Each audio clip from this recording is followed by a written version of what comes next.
Hey guys, welcome back to the channel. I know it's been quite a long time, and behind me I've got my Mk8 GTI. I'm now using a new camera, which is what I've been waiting for, hence why there's been quite a delay in content.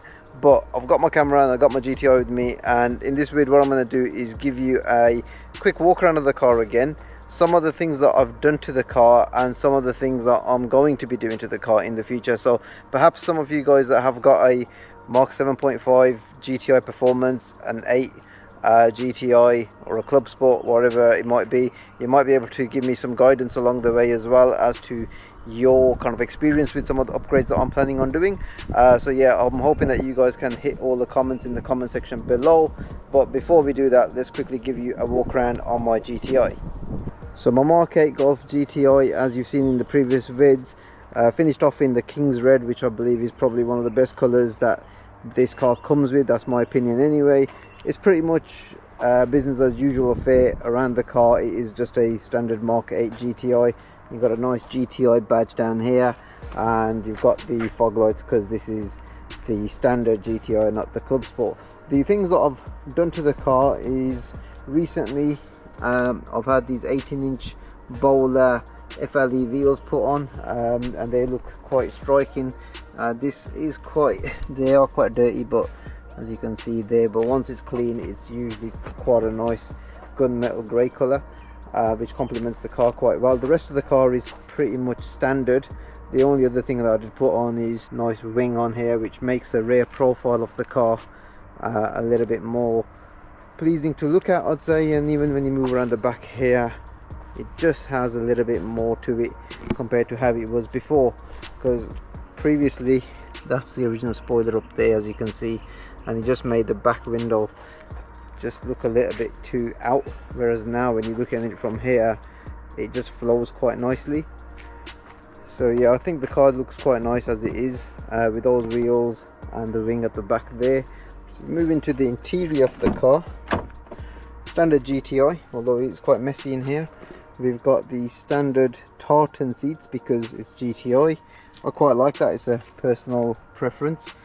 And obviously GTI steering wheel. The rest of this is kind of business as usual in here. It's quite a nice cabin to be sitting in, and a bit of a tech fest as well with the dual screens. Now, one of the things I've noticed with those dual screens is that it's a bit like a 90s computer. It kind of reboots itself now and again, and there's usually a bit of a delay as well. So I'm hoping to get that rectified by taking it to a dealership and seeing what goes on. There have been a few niggly issues that I faced with this.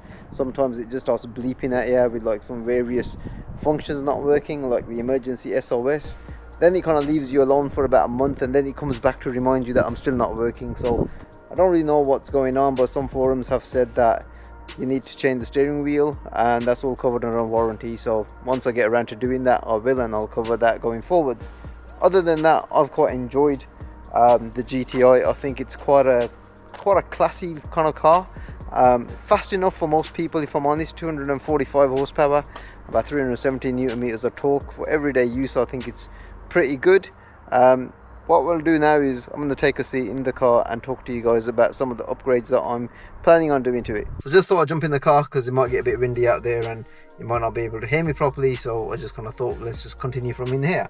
Now that I've got the alloys fitted to the car, I kind of think it looks pretty cool, and with the wing at the back as well. I'm now thinking of lowering the car on some lowering springs, and what I've got in mind is Racing Line. Now, if some of you guys have heard of them, you'll know what I'm on about, but from what I've read, Racing Line are a kind of a tuning company that make tuning parts for the VAG group cars. I came across Racing Line, I think, through some forums and through, like, say, other YouTube channels and whatnot, and I kind of got a feel for making this car a bit more OEM plus, and I think Racing Line really do offer something that's going to make me achieve what I want to go towards with this car. So the lowering springs I'm thinking about are the Racing Line ones. Where I need your help is to give me some feedback to let me know if you've had them fitted and how do they kind of like feel on the road. Now, I've always had like eyebacks on some of my cars, like the G23 series, the M140i, and I had some Intrax ones on my M4 which were kind of hit and miss, I suppose, but they kind of aesthetically made the car look quite good anyway. Now for Racing Line, I think make this car look pretty OEM plus and give it that nice little stance. I'm not going to put any spacers on because I've already got the correct offset for these alloy wheels, and I think they look pretty cool. The other thing I'm thinking of doing is, if I'm going down the racing line theme, every upgrade on this car is going to be racing line. So for example, if I do the induction kit, it's going to be the R600 racing line induction kit for this car, rather than going completely aftermarket. I'm also thinking about the racing line tuning box, because I think that might possibly be the only option at the moment. I don't know, or whether to go for a full-on remap. If you've had experience with either, then do let me know. Hit the comment section below, and that will help me quite massively. So I'm going to now talk to you guys about a feature that I really like about the Mk8 GTI, and that's the lights. This car has some phenomenal lights, and I'm going to go through some of the details on those lights right now. So the Mk8 GTI features something called IQ lights. Essentially what they are matrix LED headlights. So this headlight unit here, it's all LED and it's matrix, so it kind of like blocks out some of the beams when you get oncoming traffic. You have got like a light bar that goes all the way across the top there, which, you know, gives the car a little bit more of a purposeful look, but I kind of think it takes a bit of getting used to. In my opinion, with this color scheme, if this car was a superhero, it'd be Iron Man. And why I say that is because you've got fog lights at the bottom. Let me just go and switch them on.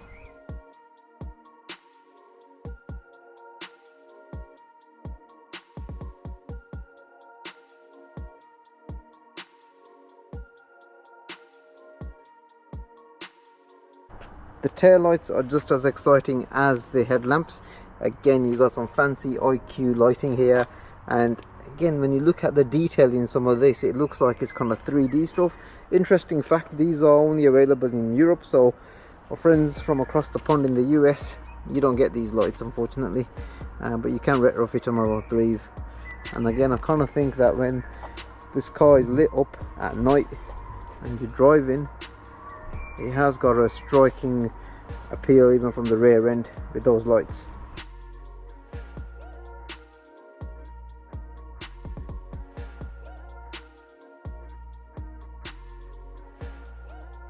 As with the IQ lights, you do have a sweeping indicator for your hazards, which I think again looks pretty cool. And the sweeping indicator theme continues on the rear. I've also now put on the rear fog lamp as well, which is right down there. It is only on one side, does the job I suppose.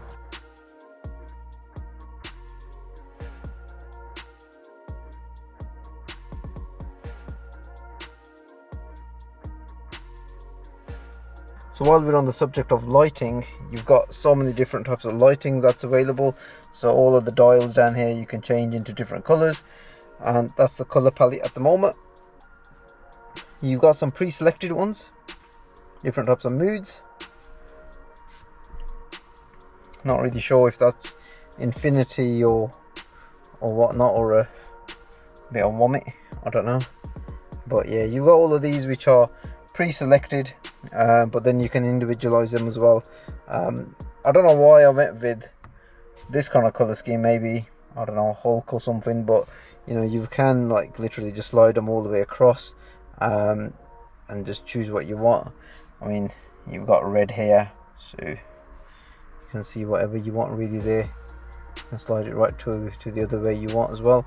And then you've got the color 2, which kind of highlights all of the footwells and whatnot, so you can choose them to whatever color you want. I'm not really sure how many options we have here, but if I just select this one, then you know, and we go to as red as we can go, and I suppose it kind of feels like it's a bit more kind of GTI-ness.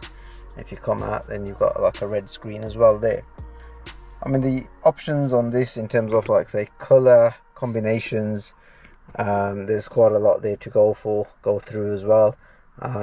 Occasionally I'll kind of like just go kind of like blue and I don't know, yellow or something like that, so you get a bit more of a blue theme going on. I might actually just keep it at that for now. I quite like the amount of customization there is in terms of interior colors, as well as, you know, I mean, you can't really change like say the exterior lighting or whatever, but there's quite a few things that you can do, like say for example, you can leave on the exterior lights up until the point you get into the house for so many seconds and whatnot, which isn't a big feature because most cars have that. But there's something that's called animation, so when you move the key around or you get closer to the car, the lights come on. But one thing that I'm certainly like really happy about on this car is those headlights, because I've got so used to having matrix headlamps in like my A7 and my previous cars as well. Now this car's got it, so it just feels like, you know, you're paying the price tag of like a GTI, but you've got all the creature comforts and, like, you know, the headlight systems and all of that off like the bigger cars as well.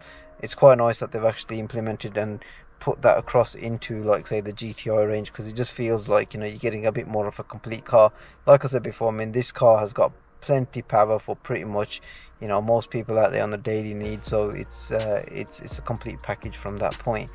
I have kind of said a few things about this car with its build quality, and I do kind of stand by that in one of my previous vids, but I think it's all kind of comes down to the type of car that this is. It is a hatchback at the end of the day, but with like a bit more performance and, you know, a bit more customization in the way it kind of goes. So, you know, with all that, you know, kind of in mind, it's a pretty well rounded car. So guys, I'm gonna end the vid here. I'm really looking forward to some of your comments around the racing line tuning that I'm planning to do with this car. If you've got experience you know, in that kind of field, or if you've had something done to your car via racing line, then, you know, do hit me up.